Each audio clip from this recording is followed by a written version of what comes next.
আসসালামু আলাইকুম নাহমাদুহু ওয়া নুসাল্লি আলা রাসূলিহিল কারীম আম্মা বা'দু ফাআউযু বিল্লাহি মিনাশ শাইতানির রাজিম বিসমিল্লাহির রহমানির রহিম।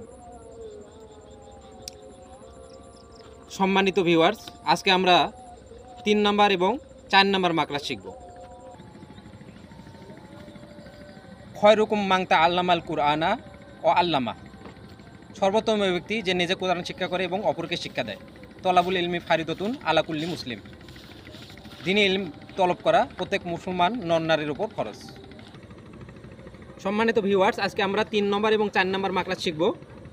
3 নম্বর মাকড়াজ হলকের শেষ ভাগ হইতে 2টি হরফ উচ্চারিত হয়, যথা গইন খ।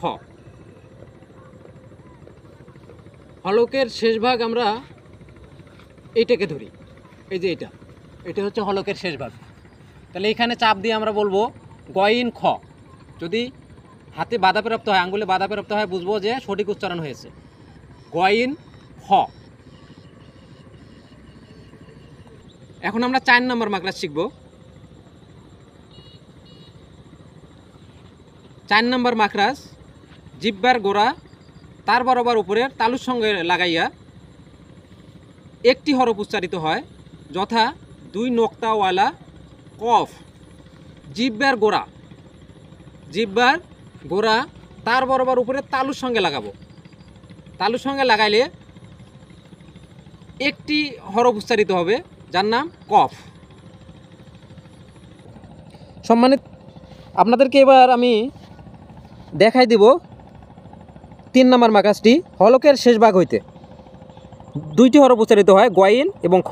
এই যে হচ্ছে গইন, এই যে গইন, এবং এই হচ্ছে খ। আমরা সাধারণত গয়েন চিনতে ভুল করি, জিম চিনতে ভুল করি।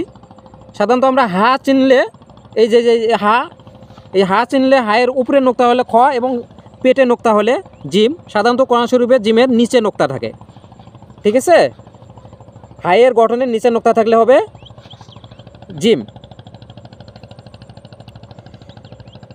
4 নম্বর মাকড়াজ জিহ্বার গোড়া তার বরাবর উপরের তালুর সঙ্গে লাগাইয়া একটি হরফ উচ্চারিত হয়, যথা 2 নোক্তাওয়ালা কফ। এটা সাধারণত জিহ্বার গোড়া, জিহ্বার আগা না, কিন্তু জিহ্বার গোড়া তার বরাবর উপরের, মানে জিহ্বার গোড়া তার উপরের তালুর সঙ্গে লাগাইয়া, জিহ্বার গোড়া তালুর সঙ্গে লাগাবো, লাগিয়ে একটি হরফ উচ্চারিত হবে কফ। সম্মানিত ভিউয়ার্স, আমরা স্টেপ বাই স্টেপ মাকড়া শিখব। প্রথম দিন আমরা 1 এবং 2 নম্বর শিখছি, আজকে আমরা 3 এবং 4 নম্বর শিখলাম।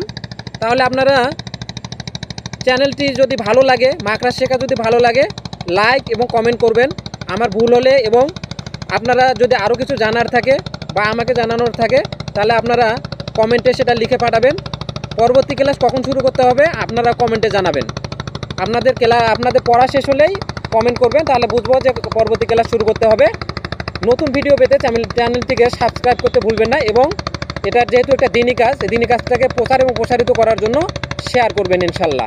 আসসালামু আলাইকুম।